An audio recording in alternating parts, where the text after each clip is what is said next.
Hi hello friends, ಎಲ್ಲರಿಗೂ ನಮಸ್ಕಾರ. ರೇಖಾ ಅಡುಗೆ ಚಾನಲ್ಗೆ ಸ್ವಾಗತ. ಬನ್ನಿ, ನಾನು ಇವತ್ತೊಂದು ಸಿಂಪಲ್ಲಾಗಿ ಕ್ವಿಕ್ಕಾಗಿ ಬೆಳಗ್ಗೆ ಟಿಫನ್ಗೆ ಈಸಿಯಾಗಿ ಸಾಂಬಾರು ಮಾಡೋದು ತೋರಿಸ್ಕೊಡ್ತೀನಿ. ಈ ಸಾಂಬಾರು ಮಾಡೋದಕ್ಕೆ ಯಾವುದೇ ರೀತಿ ತೊಗರಿಬೇಳೆ ಬೇಕಾಗೋದಿಲ್ಲ. ಈಸಿಯಾಗಿ ಕಡಿಮೆ ಇಂಗ್ರೀಡಿಯೆಂಟ್ಸಲ್ಲಿ ಮಾಡ್ಕೋಬೋದು. ತುಂಬಾ ಟೇಸ್ಟಿಯಾಗಿರುತ್ತೆ. ಇದು ಯಾವ ರೀತಿ ಮಾಡೋದು, ಇದಕ್ಕೆ ಬೇಕಾಗೋ ಇಂಗ್ರೀಡಿಯೆಂಟ್ಸ್ ನೋಡೋಣ. ಇಲ್ಲಿ ಒಂದು ಮೀಡಿಯಮ್ ಸೈಜ್ ಟೊಮೊಟೊ, ನಾನು ನಾಟಿ ಟೊಮೊಟೊನ ಯೂಸ್ ಮಾಡ್ತಾಯಿದ್ದೀನಿ. ನೀವು ಫಾರ್ಮ್ ಟೊಮೊಟೊನೂ ಯೂಸ್ ಮಾಡ್ಕೋಬೋದು. 5 ಟೊಮೊಟೊನ ಚೆನ್ನಾಗಿ ತೊಳೆದು ಕಟ್ ಮಾಡಿ ಇಟ್ಕೊಂಡಿದ್ದೀನಿ. 2 ಮೀಡಿಯಮ್ ಸೈಜ್ ಈರುಳ್ಳಿನ ಸ್ಲೈಸ್ ಮಾಡಿ ಇಟ್ಕೊಂಡಿದ್ದೀನಿ. ಇಲ್ಲಿ ಹಸಿರು ಮೆಣಸಿನ್ಕಾಯಿ ಒಂದು 5 ತೊಗೊಂಡಿದ್ದೀನಿ. ಇದು ದೊಡ್ಡದಾಗಿರೋದ್ರಿಂದ ಸ್ವಲ್ಪ ಖಾರ ಕಡಿಮೆ ಇರುತ್ತೆ, ನಿಮ್ಗೆ ಎಷ್ಟು ಬೇಕೋ ಹಾಕ್ಕೊಳ್ಳಿ. 1 ಗೆಡ್ಡೆ ಬೆಳ್ಳುಳ್ಳಿನ ಬಿಡಿಸಿಟ್ಟಿದ್ದೀನಿ. ಇದು ಒಗ್ಗರಣೆಗೆ ಒಂದು 4 ಪೀಸ್ ಬೆಳ್ಳುಳ್ಳಿನ ಜಜ್ಜಿಟ್ಕೊಂಡಿದ್ದೀನಿ.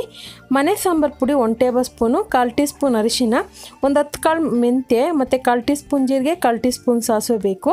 ಒಗ್ಗರಣೆಗೆ 2 ಒಣಗಿದ ಮೆಣಸಿನ್ಕಾಯಿ, ಸ್ವಲ್ಪ ಕೊತ್ತಂಬರಿ ಸೊಪ್ಪು, ಸ್ವಲ್ಪ ಕರಿಬೇವಿನ ಸೊಪ್ಪು, ಹಾಗೆ ಒಂದು 1/4 ಟೀ ಸ್ಪೂನ್ ಇಂಗು ಬೇಕಾಗುತ್ತೆ. ಆಪ್ಷನಲ್ ಅದು. ರುಚಿಗೆ ತಕ್ಕಷ್ಟು ಉಪ್ಪು ಮಾಡೋದಕ್ಕೇನೆ. ಈಗ ಯಾವ ರೀತಿ ಮಾಡೋದು ಅಂತ ನೋಡೋಣ. ಮೊದಲಿಗೆ ಒಂದು ಕುಕ್ಕರ್ ಇಟ್ಕೊಂಡಿದ್ದೀನಿ. ಇದನ್ನು ನೀವು ಪಾತ್ರೆಯಲ್ಲಿ ಕೂಡ ಬೇಯಿಸ್ಕೋಬೋದು. ಸೇಮ್ ಕುಕ್ಕರಲ್ಲೂ ಅದೇ ಟೈಮ್ ಹಿಡಿಯುತ್ತೆ, ಪಾತ್ರೆಯಲ್ಲೂ ಅದೇ ಟೈಮ್ ಹಿಡಿಯುತ್ತೆ. ಆದರೆ ಕುಕ್ಕರಲ್ಲಿ ಮಾಡಿದ್ರೆ ಸ್ವಲ್ಪ ಬೇಗನೆ ಬೇಯುತ್ತೆ, ಅದಕ್ಕೋಸ್ಕರನೇ. ಈಗ ಈ ಕುಕ್ಕರ್ಗೆ ನಾನು ಈರುಳ್ಳಿ, ಟೊಮೊಟೊ, ಬೆಳ್ಳುಳ್ಳಿ, ಹಸಿರು ಮೆಣಸಿನ್ಕಾಯಿ ಮತ್ತು ಇದಕ್ಕೆ ಸುಮಾರು ಒಂದು 2 ಕಪ್ ಆಗೋಷ್ಟು ನೀರು ಹಾಕ್ಕೊತಾ ಇದ್ದೀನಿ. ಜಸ್ಟ್ ಆ ಸಮಕ್ಕೆ ನೀರು ಹಾಕ್ಬಿಟ್ಟು ಚೆನ್ನಾಗಿ ಒಂದ್ಸರಿ ಮಿಕ್ಸ್ ಮಾಡಿಬಿಡೋಣ. ಇದಕ್ಕೆ ಯಾವುದೇ ರೀತಿ ನೀವು ಬೇಳೆ ಯೂಸ್ ಮಾಡೋ ಅಂಥ ಅವಶ್ಯಕತೆಯೇ ಇಲ್ಲ. ಈಸಿಯಾಗಿ ಮಾಡ್ಬೋದು. ಕೆಲವೊಂದು ರೋಡ್ ಸೈಡ್ಗಳಲ್ಲಿ ಈ ಥರ ಸಾಂಬಾರು ನೀವು ನೋಡಿರ್ತೀರ. ಸೊ ತಿಂದಿರಲ್ಲ ಅಂದರೆ ಖಂಡಿತ ಈ ರೆಸಿಪಿನ ಟ್ರೈ ಮಾಡಿ ನೋಡಿ. ಈಗ ಇದನ್ನು ಮುಚ್ಚಿ ಮೀಡಿಯಮ್ ಫ್ಲೇಮಲ್ಲಿ ಒಂದು 2ರಿಂದ 3 ವಿಸಿಲ್ ಕೂಗಿಸ್ಕೊತೀನಿ.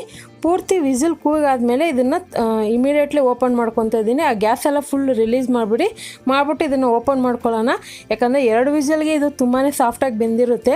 ಇವಾಗ ನೋಡ್ತಾ ಇರ್ಬೋದು, ಚೆನ್ನಾಗಿ ಸಾಫ್ಟಾಗಿ ಬೆಂದಿದೆ ಅಲ್ವಾ. ಇದನ್ನು ಸಪ್ರೇಟಾಗಿ ಒಂದು ಬೌಲ್ಗೆ ಹಾಕ್ಕೊತೀನಿ. ಅದರಲ್ಲಿರೋ ನೀರಿನ ಅಂಶ ಹಾಗೇ ಇರಲಿ. ಆದರೆ ಈ ತರಕಾರಿ ಏನಿದೆ ಅದನ್ನು ಮಾತ್ರ ಎತ್ಕೊಳ್ಳಿ. ಮತ್ತು ಇದರಿಂದನೂ ನೀರು ಬಿಟ್ಕೊಳ್ಳುತ್ತೆ, ಅದನ್ನು ಸಪ್ರೇಟ್ ಮಾಡಬೇಕಾಗುತ್ತೆ. ಈ ಸಾಂಬಾರು ಮಾಡೋದಕ್ಕೆ ಯಾವುದೇ ರೀತಿ ಜಾಸ್ತಿ ನೀರು ಯೂಸ್ ಮಾಡೋಂಗಿಲ್ಲ. ನಿಮಗೆ ತೆಳ್ಳಗೆ ಬೇಕು ಅಂದರೆ ಮಾತ್ರ ಸ್ವಲ್ಪ ನೀರು ಜಾಸ್ತಿ ಹಾಕ್ಕೊಬೋದು.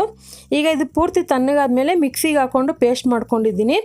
ಈಗ ನೋಡಿ, ಈ ಥರ ನುಣ್ಣಗೆ ಪೇಸ್ಟ್ ಮಾಡ್ಕೊಳ್ಳಿ. ಸ್ವಲ್ಪ ತರಕಾರಿಯಾಗಿ ಮಾಡೋಕೆ ಹೋಗ್ಬೇಡಿ, ಸ್ವಲ್ಪ ನುಣ್ಣಗೆ ಮಾಡ್ಕೊಳ್ಳಿ. ಉಳಿದಿರೋಂಥ ನೀರು ಕೂಡ ಹಾಗೆ ಎತ್ತಿಟ್ಟಿದ್ದೀನಿ. ಈಗ ಯಾವ ರೀತಿ ಮಾಡೋದು ಅಂತ ನೋಡೋಣ. ಈಗ ಒಂದು ಕಡಾಯಿಗೆ ನಾನು ಒಂದು 2 ಟೇಬಲ್ ಸ್ಪೂನ್ ಎಣ್ಣೆ ಹಾಕ್ಕೊತಾ ಇದ್ದೀನಿ. ತುಂಬಾ ಚೆನ್ನಾಗಿರುತ್ತೆ. ಸ್ವಲ್ಪ ಖಾರವಾಗಿ ಮಾಡಿದ್ರೆ ಇನ್ನೂ ಸೂಪರಾಗಿರುತ್ತೆ. ಈ ಥರ ಒಂದು ಚಳಿಗಾಲದಲ್ಲಿ ನೀವೇನಾದರೂ ಖಾರವಾಗಿ ತಿನ್ನಬೇಕು ಸಾಂಬಾರು ಅಂದರೆ ಈ ಥರ ಟ್ರೈ ಮಾಡಿ ನೋಡಿ. ಈಗ ಇದಕ್ಕೆ ಸಾಸಿವೆ, ಜೀರಿಗೆ, ಮೆಂತ್ಯ ಹಾಕ್ಕೊಂಡಿದ್ದೀನಿ. ಇದೆಲ್ಲ ಹಾಕ್ಕೊಂಡು ಇದಕ್ಕೆ ಜಜ್ಜಿರೋಂಥ ಬೆಳ್ಳುಳ್ಳಿ ಹಾಕ್ಕೊತಾ ಇದ್ದೀನಿ ಮತ್ತು ಒಣಗಿದ ಮೆಣಸಿನ್ಕಾಯಿ ಹಾಕ್ಕೊತಾ ಇದ್ದೀನಿ. Idli sambar recipe already upload ಮಾಡಿದ್ದೀನಿ. ಪೌಡರ್ ಕೂಡ ಯಾವ ರೀತಿ ಮಾಡೋದು ಅಂತ ತೋರಿಸಿದ್ದೀನಿ, ನೀವು ನೋಡಿಲ್ಲ ಅಂದರೆ ನೋಡಿ. ಮತ್ತು ಈ ಒಗ್ಗರಣೆಗೆ ಸ್ವಲ್ಪ ಹಿಂಗು ಹಾಕ್ಕೊತಾ ಇದ್ದೀನಿ. ಇದೆಲ್ಲ ಹಾಕ್ಕೊಂಡು ಚೆನ್ನಾಗಿ ಫ್ರೈ ಮಾಡಿದ್ಮೇಲೆ ನಾವು ಸಪ್ರೇಟಾಗಿ ನೀರನ್ನ ಇಟ್ಟಿದ್ರಲ್ವ, ಆ ನೀರನ್ನ ಹಾಕ್ಕೊತಾ ಇದ್ದೀನಿ. ಇಲ್ಲಿ ನಿಮಗೆ ತೆಳ್ಳಗೆ ಬೇಕು ಅಂದರೆ ಮಾತ್ರ ಜಾಸ್ತಿ ನೀರು ಯೂಸ್ ಮಾಡ್ಕೊಳ್ಳಿ. ನಾನಿವಾಗ ಇದನ್ನು ನೀರು ಹಾಕಿದ್ದೀನಲ್ವ, ಇದಕ್ಕೆ ರುಚಿಗೆ ತಕ್ಕಷ್ಟು ಉಪ್ಪು ಮತ್ತು ಅರಿಶಿನ ಪುಡಿನೂ ಸಾಂಬಾರು ಪುಡಿ ಹಾಕ್ಕೊತಾ ಇದ್ದೀನಿ. ನೀವು ಯಾವುದಾದ್ರೂ ಸಾಂಬಾರು ಪುಡಿ ಯೂಸ್ ಮಾಡ್ಕೊಳ್ಳಿ, ಮನೆಯದಾದರೂ ಯೂಸ್ ಮಾಡಿ, ಅಥವಾ ಅಂಗಡಿಯಿಂದ ನೀವು ಯೂಸ್ ಮಾಡ್ತಾ ಇದ್ದರೆ ಅಂಗಡಿ ಸಾಂಬಾರು ಪುಡಿನೂ ಯೂಸ್ ಮಾಡ್ಕೋಬೋದು. ಇದನ್ನೆಲ್ಲ ಹಾಕ್ಕೊಂಡು ಚೆನ್ನಾಗಿ ಮಿಕ್ಸ್ ಮಾಡಿಕೊಂಡು ಒಂದು 2 ನಿಮಿಷ ಇದನ್ನು ಕುದಿಸ್ಕೊಳ್ಳೋಣ. ಚೆನ್ನಾಗಿ ಕುದಿ ಬರಬೇಕು. ಯಾಕಂದರೆ ಸಾಂಬಾರು ಪುಡಿ ಅದೆಲ್ಲ ಹಾಕಿದ್ದೀರಲ್ವ, ಅದು ಹಸಿ ಸ್ಮೆಲ್ ಇರುತ್ತೆ. ಸ್ವಲ್ಪ ಅದೆಲ್ಲ ಹೋಗಿ ಚೆನ್ನಾಗಿ ಕುದಿಯೋ ಟೈಮಲ್ಲಿ ಇವಾಗ ರುಬ್ಬಿರೋ ಅಂಥ ಟೊಮೊಟೊ, ಈರುಳ್ಳಿ, ಹಸಿರು ಮೆಣಸಿನ್ಕಾಯಿ ಪೇಸ್ಟ್ ಏನಿದೆ ಅದನ್ನು ಹಾಕ್ಕೊತಾ ಇದ್ದೀನಿ. ನೀವೇನಾದರೂ ಹಸಿ ಮೆಣಸಿನ್ಕಾಯಿ ತಿನ್ನೋದಿಲ್ಲ, ನಮಗೆ ಖಾರ ಆಗೋದಿಲ್ಲ ಅಂದರೆ ಖಾರದ ಪುಡಿ ಕೂಡ ಯೂಸ್ ಮಾಡ್ಕೋಬೋದು. ಆದರೆ ಖಾರದ ಪುಡಿ ನೀವು ಈ ಸಾಂಬಾರು ಪುಡಿ ಹಾಕ್ತಿರಲ್ಲ, ಇದರಲ್ಲೇ ಹಾಕ್ಕೋಬೇಕಾಗುತ್ತೆ. ಈಗ ಅದೇ ಮಿಕ್ಸಿ ಜಾರ್ಗೆ ಒಂದು ಸ್ವಲ್ಪ ನೀರು ಹಾಕ್ಕೊಂಡಿದ್ದೀನಿ ಅಷ್ಟೇ. ಒಂದು ಅರ್ಧ ಕಪ್ ನೀರು ಹಾಕ್ಕೊಂಡೆ. ಆ ಮಿಕ್ಸಿ ಜಾರ್ದಲ್ಲಿರೋಂಥ ಮಸಾಲೆನೂ ವೇಸ್ಟ್ ಆಗಬಾರ್ದಲ್ವ. ಇದೆಲ್ಲ ಹಾಕ್ಕೊಂಡು ಚೆನ್ನಾಗಿ ಮಿಕ್ಸ್ ಮಾಡ್ಕೊಳ್ಳೋಣ. ನಿಮ್ಗೆ ಏನಾದರೂ ಉಪ್ಪು ಖಾರ ಕಡಿಮೆ ಅನಿಸಿದ್ರೆ ನೋಡಿ ಹಾಕ್ಕೊಳ್ಳಿ. ಅದರಲ್ಲೂ ಬೆಳಗ್ಗೆ ಬೇಗನೆ ಟಿಫನ್ಗೆ ಒಂದು 15 ನಿಮಿಷದಲ್ಲಿ ಆಗೋಗುತ್ತೆ ಇದು. ಸೊ ನೀವು ಬ್ಯಾಚುಲರ್ ಆಗಿದ್ದರೆ ಸಹ ಈ ಥರ ಟ್ರೈ ಮಾಡ್ಬೋದು. ಅದರಲ್ಲೂ ಇಡ್ಲಿಗಂತೂ ಸೂಪರಾಗಿರುತ್ತೆ. ಇದನ್ನು ಮೀಡಿಯಮ್ ಫ್ಲೇಮಲ್ಲಿ ಚೆನ್ನಾಗಿ ಒಂದು 2ರಿಂದ 3 ನಿಮಿಷ ಕುದಿಸ್ಕೊಂಡೆ. ನೋಡ್ತಾ ಇರ್ಬೋದು, ಇದು ಜಾಸ್ತಿ ಗಟ್ಟಿನೂ ಆಗಲ್ಲ, ತೆಳ್ಳಗೂ ಆಗಲ್ಲ, ಸೂಪರಾಗಿರುತ್ತೆ. ಇದು ಯಾವ ಥರ ಕಲರೇ ಇದೆ ಅಷ್ಟೇ ಟೇಸ್ಟ್ ಕೂಡ ಸೂಪರಾಗಿರುತ್ತೆ. ಏನಾದರೂ ಬಾಯಿಗೆ ಖಾರವಾಗಿ ಅನ್ನದ ಜೊತೆಗೆ ತಿನ್ನಬೇಕಂದ್ರೂ ಈ ಥರ ಟ್ರೈ ಮಾಡಿ ನೋಡಿ. ನನಗೆ ಸ್ವಲ್ಪ ಉಪ್ಪು ಕಡಿಮೆ ಅನಿಸ್ತು, ಅದಕ್ಕೆ ಉಪ್ಪು ಹಾಕ್ಕೊಂಡು ಕೊನೆಯಲ್ಲಿ ಕೊತ್ತಂಬರಿ ಹಾಕ್ಕೊತಾ ಇದ್ದೀನಿ. ಇದನ್ನು 2 ದಿವಸವರೆಗೂ ನೀವು ಇಟ್ಕೊಂಡು ತಿನ್ಬೋದು, ಕೆಡೋದಿಲ್ಲ, ತುಂಬಾ ಚೆನ್ನಾಗಿರುತ್ತೆ. ಯಾಕಂದರೆ ನಾನು ಆಲ್ರೆಡಿ ನಾಟಿ ಟೊಮೊಟೊ ಯೂಸ್ ಮಾಡಿರೋದು.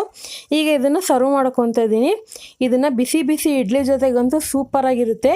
ಈ ಸಾಂಬಾರು ಮಾಡೋವಾಗನೇ ನಾನು ರವೆ ಇಡ್ಲಿ ಕೂಡ ಮಾಡಿದ್ದೆ. ಆ ರೆಸಿಪಿನ ಖಂಡಿತ ನೆಕ್ಸ್ಟ್ ಡೇ ಅಪ್ಲೋಡ್ ಮಾಡ್ತೀನಿ, ಯಾವ ರೀತಿ ಮಾಡೋದು ರವೆ ಇಡ್ಲಿ ಅಂತ. ಸೊ ಇವಾಗ ಇಡ್ಲಿಗೆ ಸರ್ವ್ ಮಾಡ್ಕೊತಾ ಇದ್ದೀನಿ. ನೋಡಿ ತುಂಬಾ ಚೆನ್ನಾಗಿತ್ತು. ನಮ್ಮ ಮನೇಲಂತೂ ಎಲ್ಲರೂ ಇಷ್ಟಪಟ್ಟು ತಿಂದರು. ಖಂಡಿತ ನೀವು ಸಹ ಟ್ರೈ ಮಾಡಲೇಬೇಕು.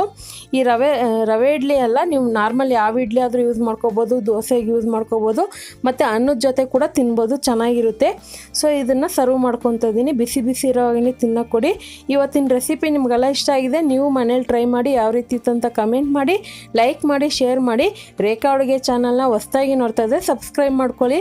ಈ ವಿಡಿಯೋ ನೋಡಿದ್ದಕ್ಕಾಗಿ ಎಲ್ಲರಿಗೂ ಧನ್ಯವಾದಗಳು. ಟೇಕ್ ಕೇರ್, ಬಾಯ್.